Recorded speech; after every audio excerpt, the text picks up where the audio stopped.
This week on the show, the Golden Globes and Mickey Mouse plus Paramount Pictures isn't for sale, but if you're interested, it could be had. It's time for Nerd It Here Weekly. Bruno, do the thing.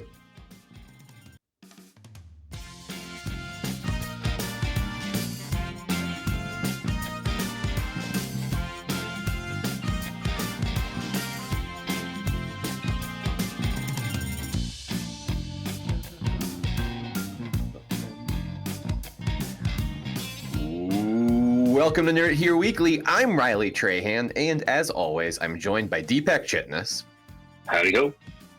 And leading the movement against the visual effects artists unionization for James Cameron, it's Jackson Trahan, who has officially flipped to the dark side.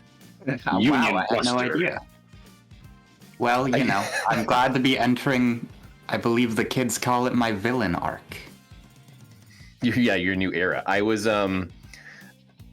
usually make you the hero of these stories, Jack, but it felt like stolen valor. It felt like stolen valor to say you were leading the effort for VFX unionization when that has been such a long fight that people have been doing for so long. So, yeah, I had to flip and make you Cameron Stooge. I apologize. But that's a story we weren't talking about this week, but I just wanted to take a second at the top for us to make space for it, because it's a big deal, right? Visual effects workers might, working to get a union. It's all centered around Avatar 3, a franchise that everyone tells us means nothing and has no bearing on the culture. It's exciting stuff for Deepak. Yeah, and is it specific to Avatar 3 or is it Weta? I can't remember. It's Weta. Weta. Yeah. But it's good stuff. It would be great to see. But the sign that we don't have enough time to talk about that is a sign of how much stuff we have to talk about this week.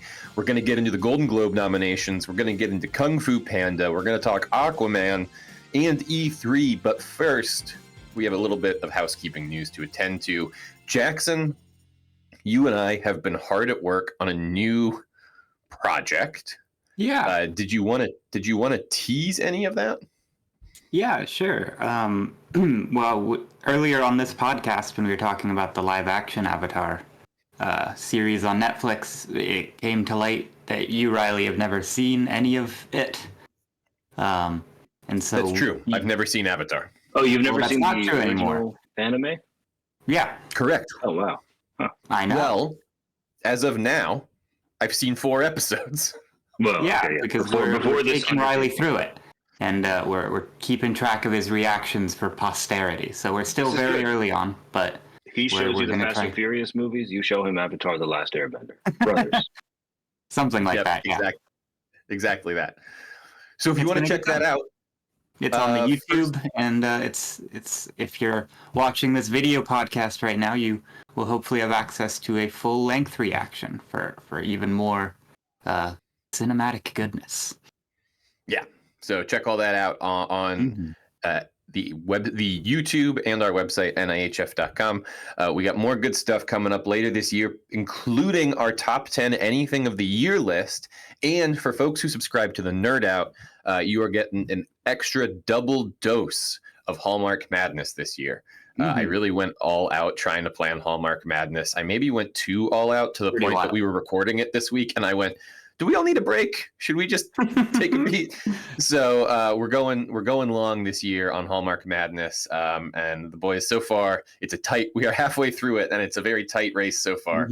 So please come check it out. Join us for that by signing up for the Nerd Out at $5 a month at NIHF.com, or if you're not sure and you want to check it out first, NIHF.com/Godzilla. There are still a few weeks left in that deal, so don't miss out there. Get yourself 4 free weeks of the Nerd Out to check out the whole back catalog plus everything we have coming up in January. All right, enough promoting our own stuff. Let's talk about the news. And we get to start talking about the news this week by talking about one of my favorite franchises that has been long dormant, although I suppose Jack Black resurgent last year maybe made it somewhat of an inevitability.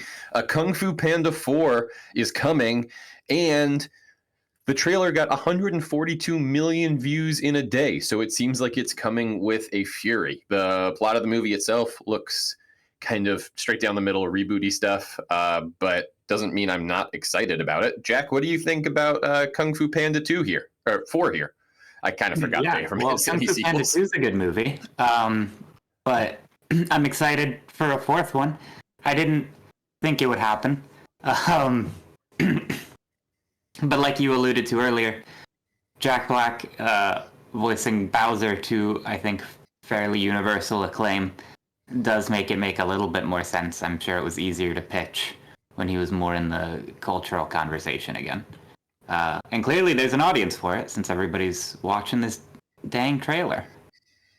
Deepak, I know how much you love when animated franchises get deep into their sequels. Yeah, this makes me furious. And it's probably not going to be for the reasons that you think. I love the first one, just like you. The second one, I don't recall liking very much, and I forgot they even did a third one. But what really makes me upset about a fourth Kung Fu Panda movie, Kung Fu Panda. It's not hard. Kung Fu Panda. The fucking name is right there. Kung Fu Panda 4 is worthless. I mean, that's a classic Kung blunder. Fu Panda. That's fair. That's fair. I'm done. Send your letters. It's a great point. Bruno in the headphones pointing out Kung Fu Panda also should have been out there for consideration. Yes. But, yes. You know, a lot of mistakes. He's even more upset about it now. All right, let's move on before Deepak's going to walk off the show here. Let's see if we can hook him in with Jason Momoa. So we got a statement from Jason Momoa this week that he is not confident about the future of the Aquaman franchise. I don't think any of us were confident about the future of the Aquaman franchise. I'm not sure if Jason is just catching up to that now, but the entire universe has been scrapped. There was, of course, for context, you guys remember that meeting a little while back where Momoa came out of Gunn's house and seemed to be in good spirits. And at the time, we thought maybe that meant Aquaman was going to carry over or that Momoa was going to play another prominent character in the new universe. I'm inclined to start thinking that it had more to do with the marketing push that Aquaman was going to get, or some sort of discussion about, the release date going to Christmas and Momoa getting more points on the back end or something. Like, that's more and more where my mind is drifting to. But Deepak, you say Lobo. Yeah, I think first of all, the marketing thing doesn't make sense because we've all been talking about how they didn't start marketing this movie till like 2 weeks ago. Moving it to Christmas, they've moved it 4 or 5 times. I think they just decided to dump it on Christmas. We know that it's tracking to open like sub 50 million. They have not done a good. Yeah, it's going to do really bad. I don't know if the movie's going to be any good or not. Maybe it'll be okay. Maybe they've salvaged something. But with all the test screenings and they've had 4 different versions of Batman in it at various points throughout production, it doesn't sound like it's going to be great. There's, of course, the Amber Heard of it all mixed into all this. But I think what it really means is that he's probably he has talked about doing Lobo in the past. I think also Dwayne Johnson has talked about wanting to do Lobo in the past, but Momoa seems a better fit. With the way that Gunn has already kind of started casting his Superman movie with some very out there characters, I think there's a chance we could probably see a Lobo in some point. I don't think he's going to get his own movie, but sort of in a vein of what Aquaman was in some of the Justice League movies, or like what Momoa was in Dune, having a supporting role. If people remember, what is the name of when they rebooted the DC animated universe with the Superman versus Parasite movie, Son of Krypton? Is that what it was called? Yes. Yep. Something like that. Yep. And Lobo plays pretty prominently in that. So it wouldn't surprise me if they are perhaps keeping him under wraps to show up in the Superman Legacy movie.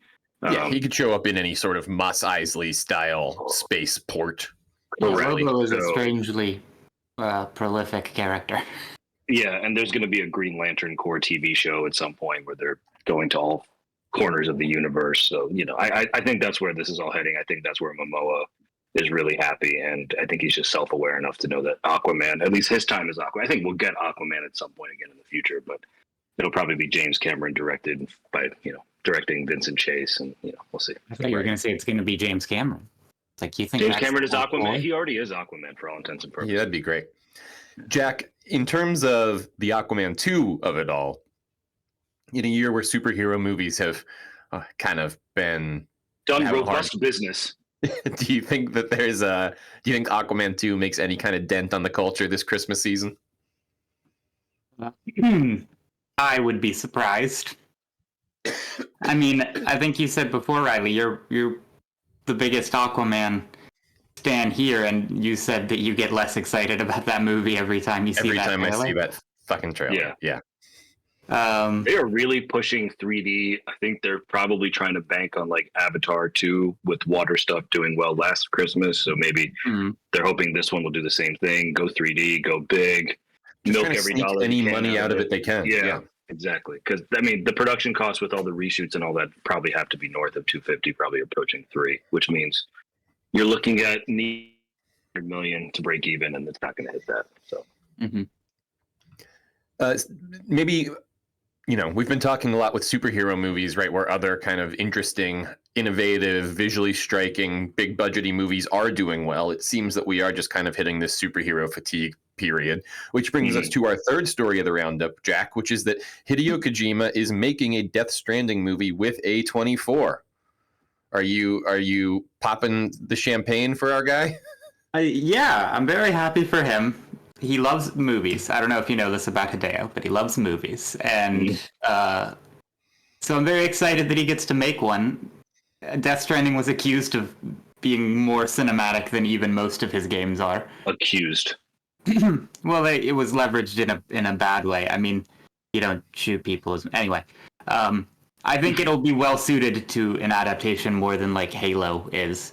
And I feel bad for the layman who's going to be thrown into this story with no preparation or contact. I don't know how you tell. Is there going to be a CG shot of a baby living inside of presumably Norman Reedus? Are they going to cast Norman Reedus? It's going to be Chris Pratt, 100%.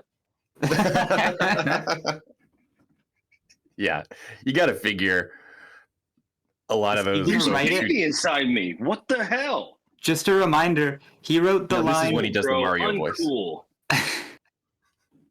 Just a reminder, Hideo wrote for this game the line, "My name's Fragile, but don't worry, I'm not."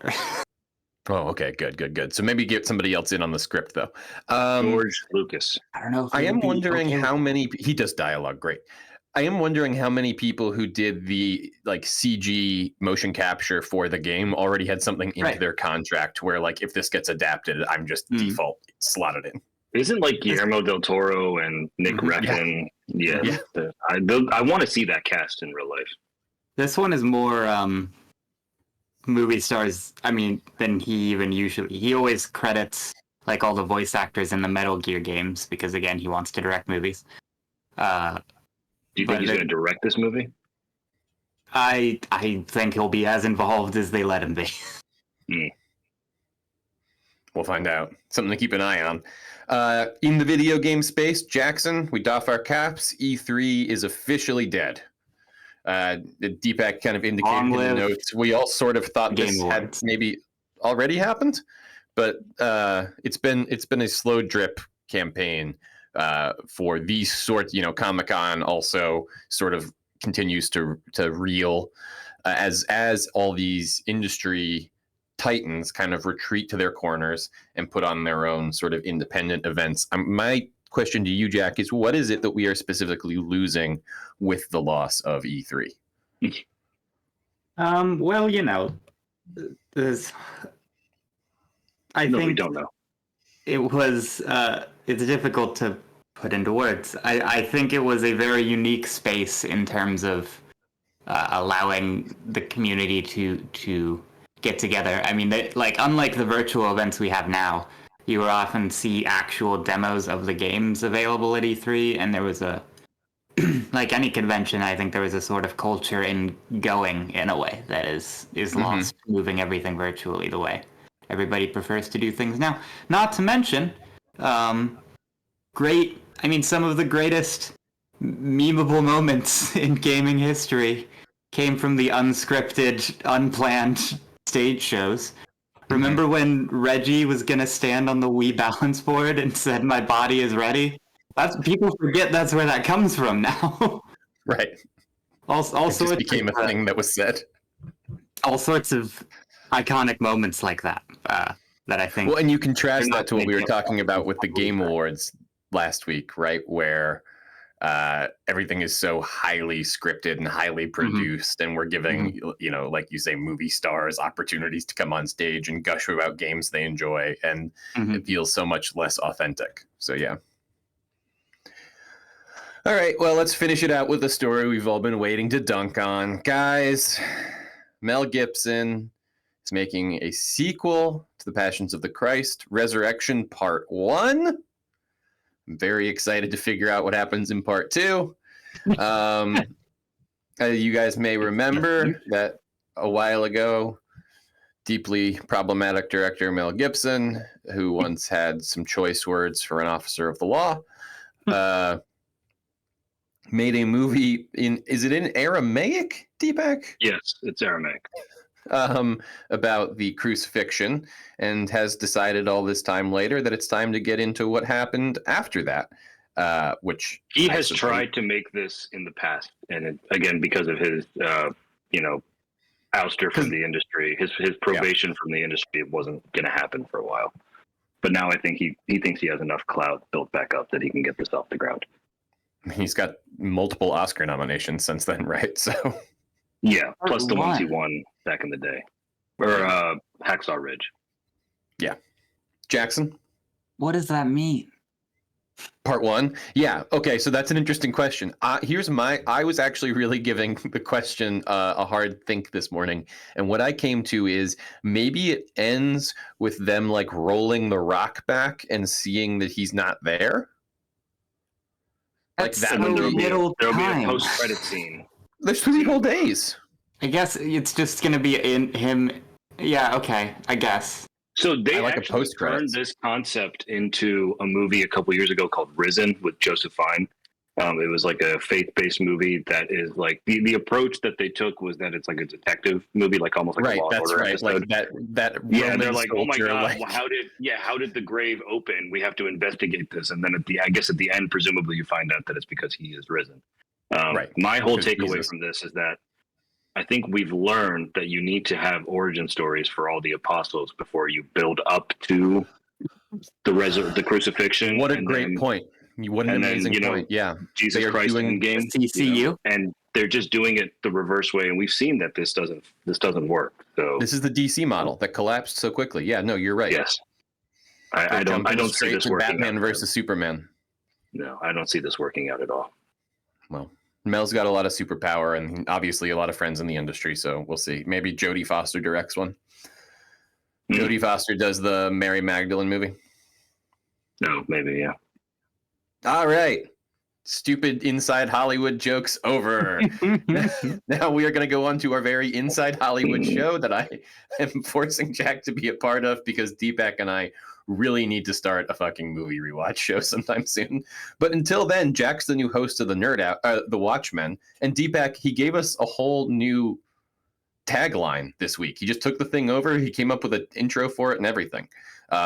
So if you want to see that, I remind you to head over to our YouTube channel and watch Jack and I watch Avatar. But we're going to take a quick break, and when we get back, we're going to talk about the Golden Globe nominations.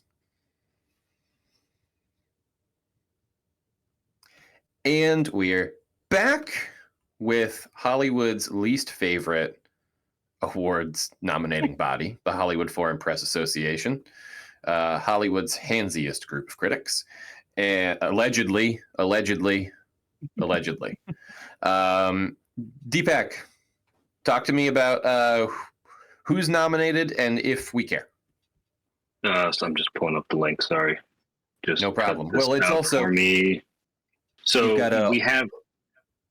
I'm good. I can go. Go for it. Yeah. So Barbie leads with 9 nominations. It got a lot of love. Best Picture Comedy, Best Director, Actress Comedy for Robbie, Gosling for Supporting, Screenplay, all sorts of stuff. Oppenheimer is next up with 8, which is to be expected. Oppenheimer is a drama. We have 6 nominees in each category this year. I wish I got the same amount. Killers of the Flower Moon has a lot. Anatomy of a Fall and The Zone of Interest are both up for drama, as well as Maestro, which got quite a few nominations. And Past Lives, which I'm happy to announce has a Best Picture nomination. I think it's also up for Best Director, among some other things. There's a new category this year, Cinematic and Box Office Achievement. I was going to mention, what do you think was the best achievement? Well, I think their this is their way of doing what the Oscars were toying with doing a couple years ago, which was the Popular Film Award.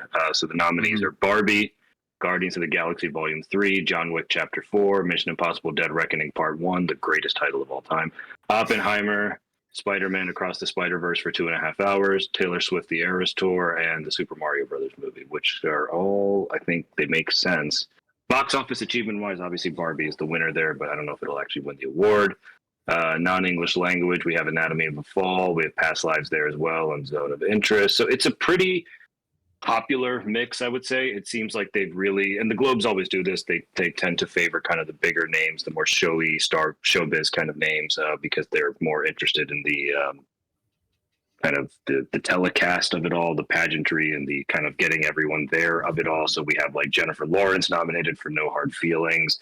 Emma Stone is, of course, up for Poor Things. Timothy Chalamet's up. Matt Damon's up. Emily Blunt is up. Rosamund Pike, Robert De Niro, of course, Ryan Gosling, Downey Jr., Nolan's up for director. So a lot of big names, a lot of very interesting movies. And I think the most interesting thing here is to see there's been a push for the Academy to get more popular over the years, especially with Weinstein now gone and he can't make us, give the artist Best Picture anymore. So I think this will be an interesting year to see if the Globes and the Academy actually kind of are on the same page in a lot of ways. If Barbie and Oppenheimer and Killers of the Flower Moon, popular movie, quote unquote, but it's a well-known, well-respected movie with Leonardo DiCaprio, obviously. I think those are going to be heavy players again. So it should be interesting if Spider-Verse gets a Best Picture nomination, not just Best Animated Picture nomination. That'll also be interesting. Yeah, I mean, there's not much more to say. Animated film, we have Boy and the Heron, Elemental, Disney paid for Wish to get in there. You have Suzume. Yeah. What about Best Song? Best Song. What do we got for Best Song? What are the nominees in Best Song, Jackson? We have Addicted to Romance, Dance the Night, I'm Just Ken, What Was I Made For, Road to Freedom, and the eventual winner of both the Globe, the Oscar, the Grammy, and everything in between, Peaches from the Super Mario Brothers movie. Yeah, sure. Better be. Sure. That and I'm Just Ken are in this weird competition of campy non-song Oscar winners. I think it's going to be Dua Lipa's to lose. It feels. I hear what you're saying, Deepak, about the way that the HF, the Hollywood Foreign Press Association, always tries to cuddle up to the bigger stars of the industry. Celebrity industrial complex. Yeah. This does feel like in a year with more just down the middle kind of picks, right? Like I feel like a lot of these will be represented at the Oscars, probably not all of them, of course, even just because of the different number of slots available for things, but like they have the comedy drama split in the Globes, which obviously the Oscars don't. But yeah, I don't know. It seems like a lot of reasonable stuff that there's nothing where I'm like really left shaking my head going like, fucking Globes, man. They do this every year. Well, there's also none of that thing where like, Get Out as a comedy and they've tried to like really mangle things to be a certain way so they can fit everything in. I think everything kind of makes sense where they've categorized it. There is, of course, the whole chicken and the egg conversation of, are the award seasons openly trying to open themselves up to more popular movies, or have the quality of popular movies just gotten better? And I think other than what we've talked about with the superhero movies, and I don't think the superhero movies are that much worse than what we've been getting. I think people have just been tired of them. But I do think there's been a bigger push for things like Air, and like we talked about Barbie, American Fiction is in there. Poor Things is supposed to be very good. Oppenheimer, of course, is now the highest grossing biopic ever made, second highest grossing R-rated movie ever made. So I think there has been a push by general audiences to gravitate towards quality over video games. So no offense to video games. Jackson, on that point, is as a non-awards watcher so much, are there things on this list that stand out to you that either make you go like, I didn't, because the Hollywood Foreign Press Association is so often trying to court popular things, right? The Globes have sort of become a movie award ceremony that more viewers feel they can throw on and engage with. Is there either anything on these lists that make you go, I should check that out, see if my movie wins, or make you go, I should watch that movie, it's nominated along with things I enjoyed? Yeah, there is nothing shocking. There are a few things that I did not recognize or do not recognize, like I didn't hear about them. So that's a little surprising, but that happens every year. Sure. In general, I don't know. I mean, I always feel like I know what I would have win, but that rarely is how things go. Yeah. I am kind of interested because you guys, like you said, do participate in this whole thing a lot more actively than I do. Is this the first award of like the season, or are we in it? No, it's kind of a middle award in the season, Okay. and typically what'll happen is there's a surprise at the Golden Globes that launches something that's already up for Oscars or in the Oscar mix. Most recently, 1917 won Best Drama and Best Director in 2019, which no one saw coming, and then that whole race the rest of the year basically became 1917 versus Parasite. So that happens a lot of times, but it's not the first, it's not the last. Gotcha. Obviously. Yeah. One thing though that I think is worth laying out is that the award season cycle for movies has two distinct paths, right? There is the critics path, where various critics groups give out awards, and those range. And those are mostly come out by now, I think. Yeah. So those, range from things like the New York Film Critics Circle, the LA Film Critics Circle, all the way up to the Golden Globes, right? And I would say the Golden Globes is sort of the biggest, though not necessarily the most prestigious or credible critics award situation, right? Then you have the industry awards, which are things like the Directors Guild Awards, the Producers Guild Awards, the SAG Awards, and then ultimately the Oscars. Those haven't really started yet. Those will sort of start. We have started to get nominations. We have not gotten, obviously, winners yet. But like the PGA has tricked out their documentary nominees and their animated film nominees, things like that. So I know this also isn't like so much your bag, especially Deepak, but do you have strong television feelings?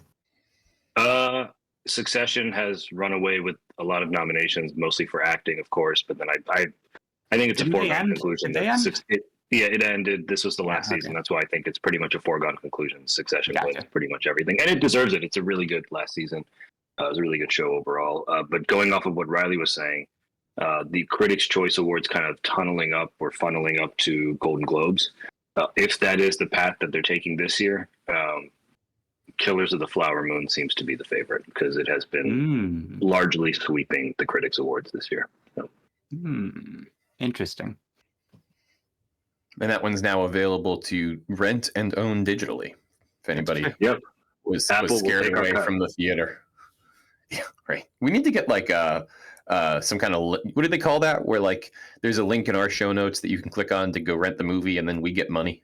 Oh, just like a promoted content thing. Yeah. We got to figure out how to make that happen.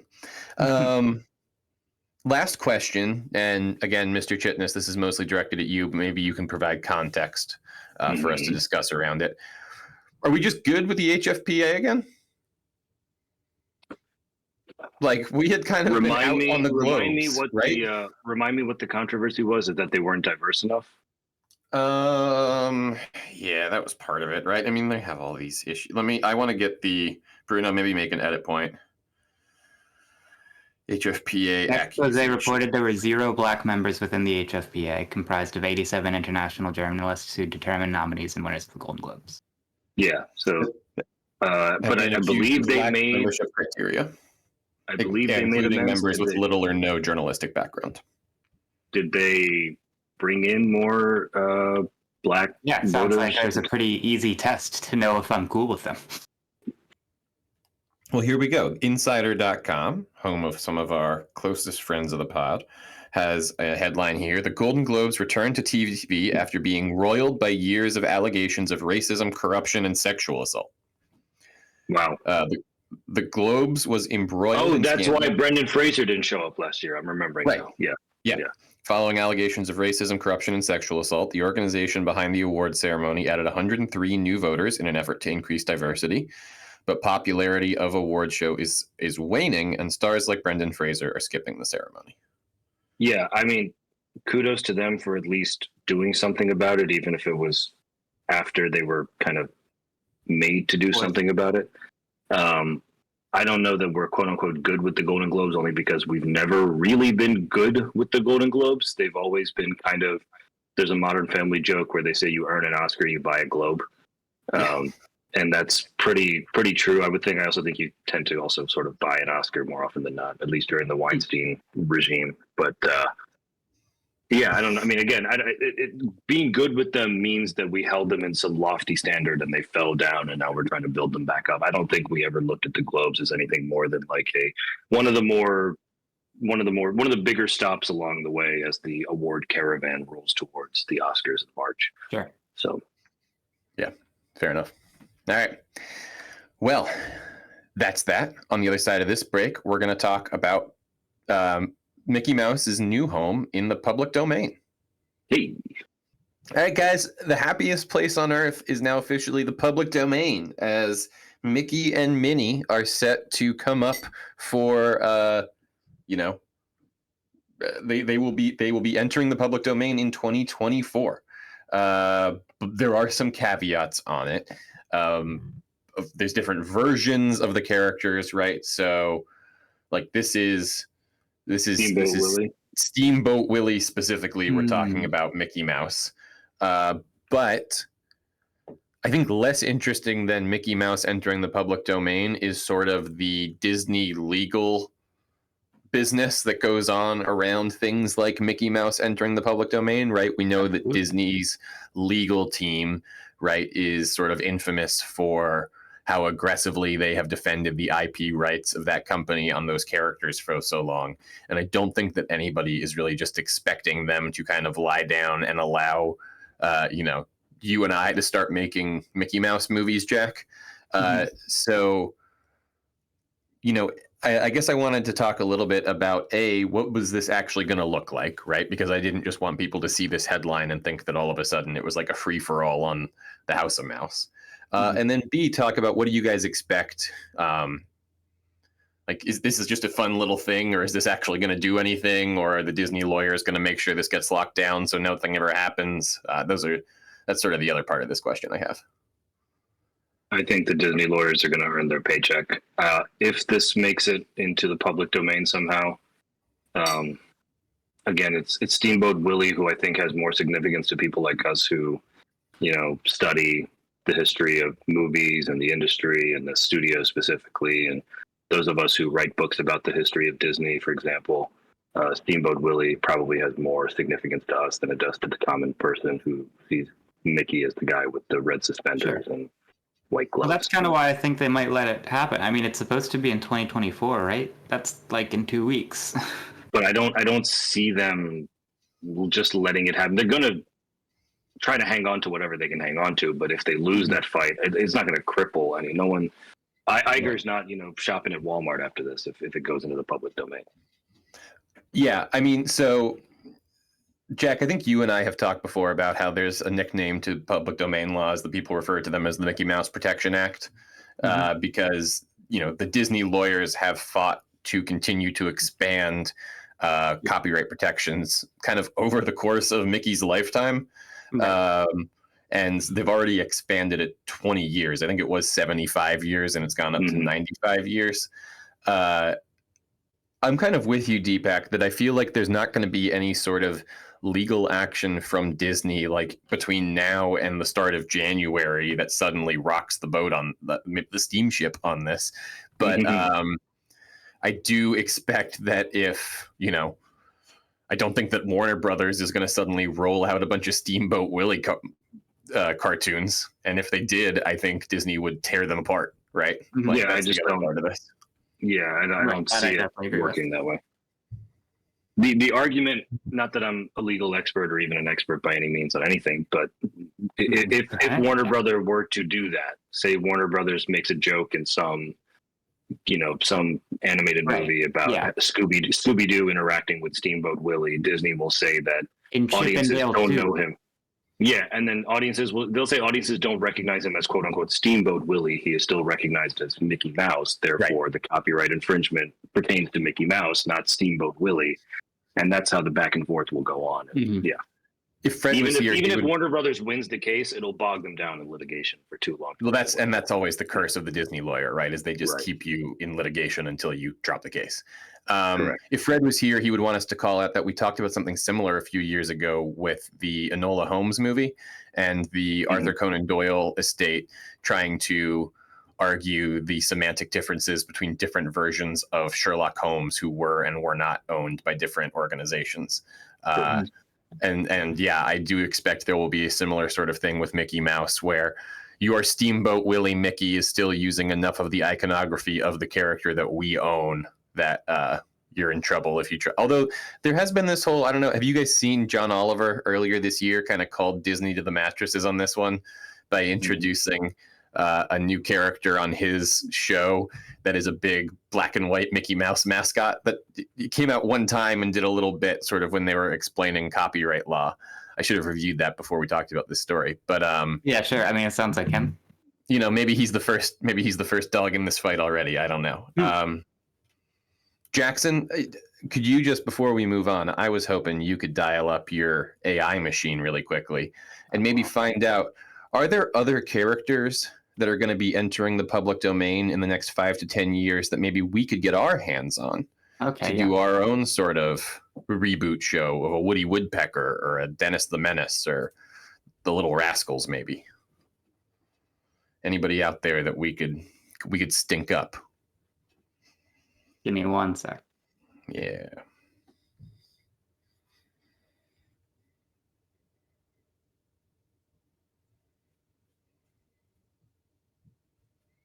I mean, I feel like if it had to come out around Steamboat Willie, we'd have to go farther back than that, right? I don't know. That's why I'm asking you. I figure you could.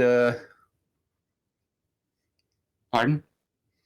Yeah, right. There may be just some people whose rights have been fully abandoned. There's just homeless little cartoon characters out there waiting for us to adopt them. Bring them into our fold.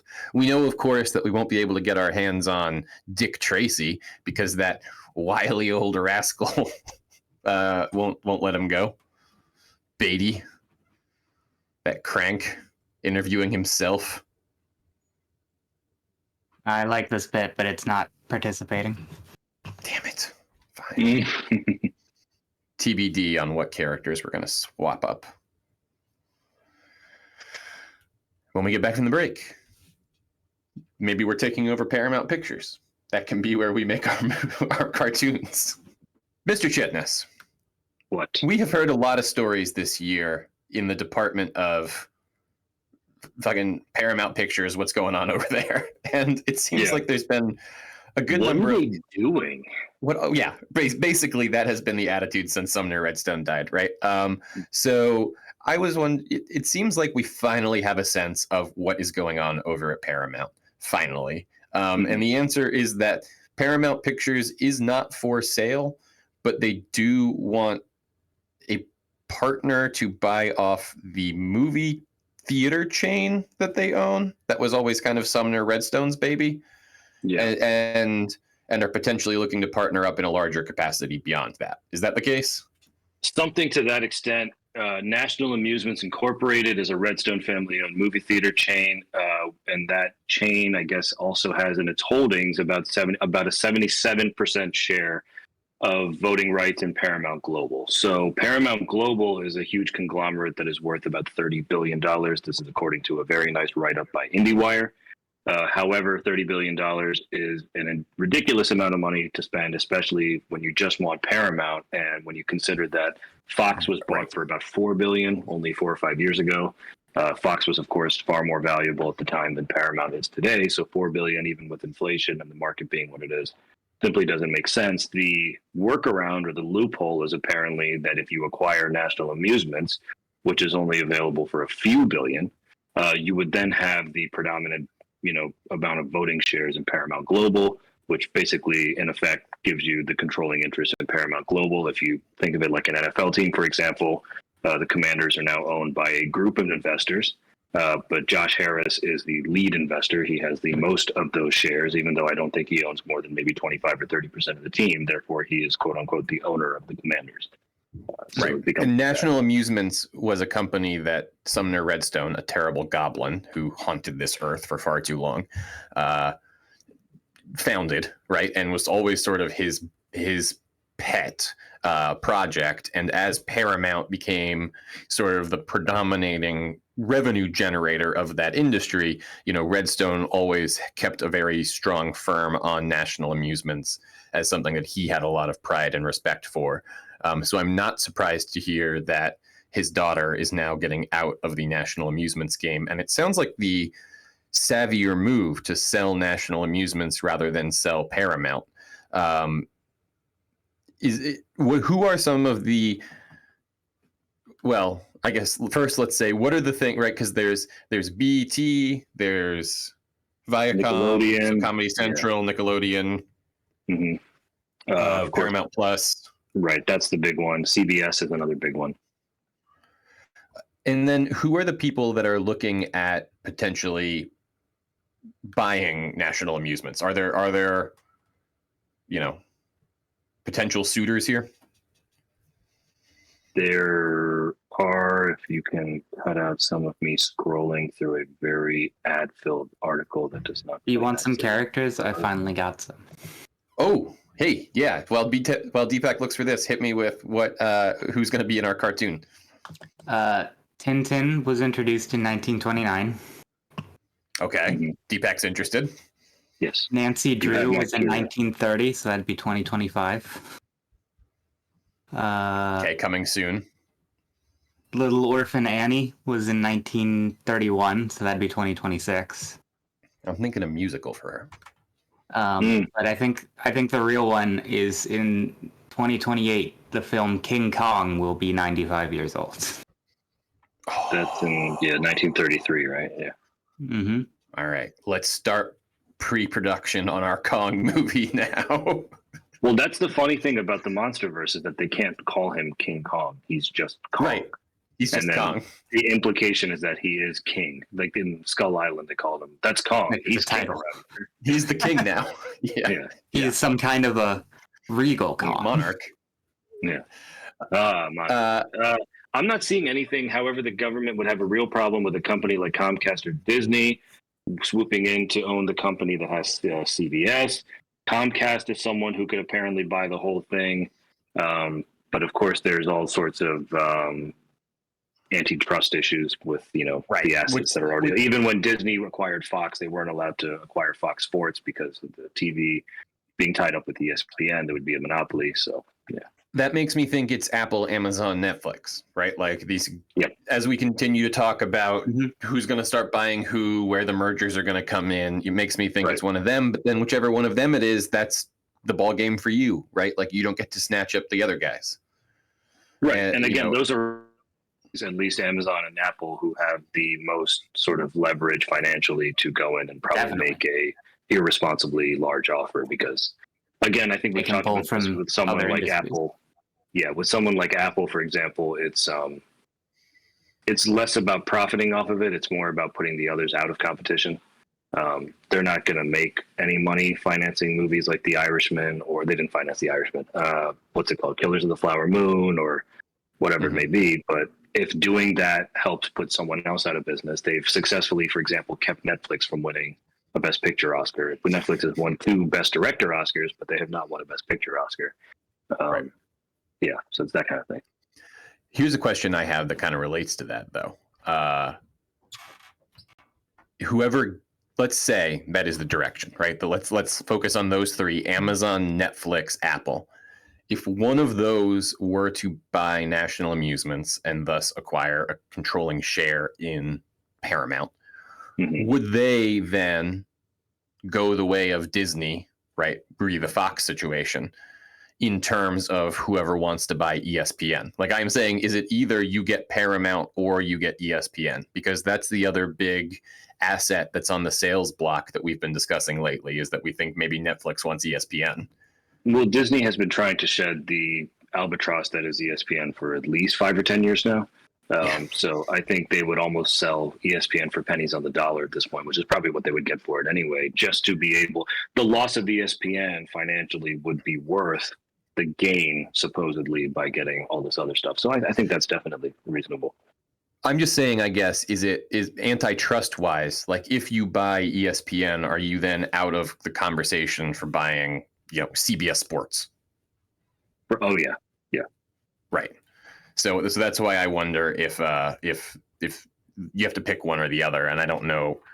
Kind of to your point, right? Like, what are you getting? You get Survivor, you get NCIS, you get a Star Trek Transformers franchise.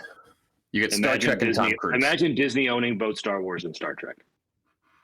Yeah, no, like Disney is not in this conversation as far as I'm concerned. If Disney is in this conversation, we do not have antitrust legislation in this country. Like, no, but I think Disney could very much be in it because Disney is in a desperate position right now after this year. They are trying to get rid of their sports assets. If they get rid of a failing sports asset and take on one with CBS, for example, that is doing very well because CBS has a larger slate of NFL games, for example, that they're allowed to air.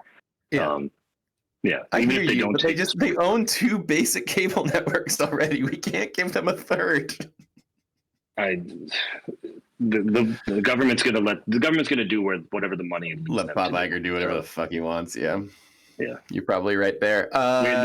There's going to be the argument that Disney is an American institution, and to let them fail is to let America fail, and that's what will sway Congress. Yeah, no, you're right there, Jackson. Would you like to add anything to this about Sumner and his bad falling apart company and his daughter who never wanted any part of this? I've been fascinated for this whole thing. I can't say I was the most informed about any of this, but I have been. And I mean, we've been talking for a long time about the bubble bursting, for lack of a better term. So I highly anticipated in terms of thinning out the herd a little bit. I think I'm not the only one there. It does seem like, kind of big picture wise, we Apple are, sorry, go on. No, go. Yeah, what did Apple just? I was just going to say, Apple just introduced to the App Store a new feature where you can, if you have a subscription to one app, you can provide a discount to a different app, which is almost certainly going to be used in their. What did they just announce that they're doing a discounted price bundle with? Oh, I don't know, but yes, you are spot on. Apple, it was Paramount Plus, wasn't it? Was it? They were looking into bundling Apple and Paramount. Yeah, well, then I guess it's used for that, but yeah. That's wild. And Hulu and Netflix are boiling down, Hulu and Disney Plus are boiling down to one app that we saw this week from another report is going to have more market share than Netflix, right? I mean, it seems like this is the we have finally reached the consolidation. We're in the beginning of the end of the end of the beginning has begun. Yeah, Doctor Strange holds up his one finger. And we'll go from there. All right, let's get out of here. No more news. This has been Nerd Here Weekly. Thank you so much for listening. We always love having you with us. You make it worth it, especially when Fred's not here. We also wanted to say a special thanks to those of you who sponsor the show by being a member at NIHF.com. If you liked what you heard today and you want even more of it in your ears, head on over to NIHF.com and sign up for the Nerd Out so you can get our deeply dive into dorky diatribes every week. Before we go, though, we are going to hit you with some things that have stood out to us recently. There are pop culture recommendations, and this week I want to start with Deepak. Oh, pop culture recommendations. My wife and I watched Barbie finally. I don't know if I talked about that last week. Yeah, we both liked it. It was very funny. I'm a little bit, the only thing I would say about it is I thought Margot Robbie was much better in it than Ryan Gosling. I thought Ryan Gosling was fine, but too kind of preening and mugging a lot of times. He gets the jokes. He's very good. Yeah. She's very good. The best laugh in the whole movie is when she kind of just like shuts down as a Barbie at one point and just kind of like lays flat on the ground, and then they have to like flip her over. And her physical comedy is very, very good. I would be more inclined to give her a nomination than him a nomination. But it's a good movie.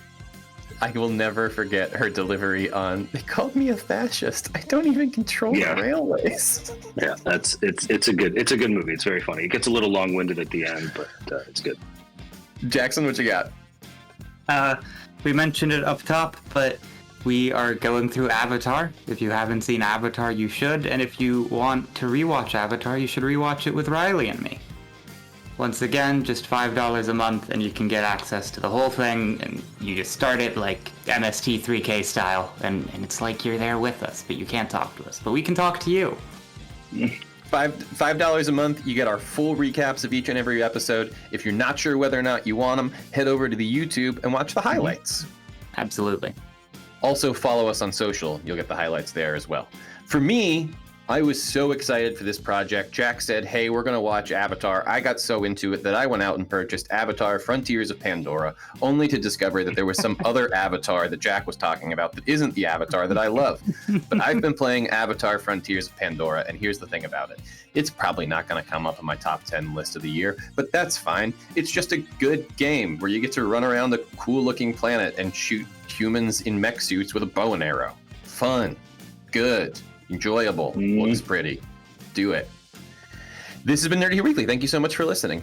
This show is produced by Bruno Meneses and me, Riley Trahan. Our art is by Wiki Rascals, who you can follow at Wiki Rascals on Instagram, and our music is by Purple Planet, who you can get at purpleplanet.com. You can follow us on Instagram, TikTok, and Threads at Nerd Here First, and you can subscribe to this show at NIHF.com or on Apple Podcasts and Spotify. If you like what we do, for $5 a month, you can get access to the Nerd Out, our deeply dive into dorky diatribes. And as always, don't forget to tune in next week to hear. Ba-dum-bum-bum-bum-bum.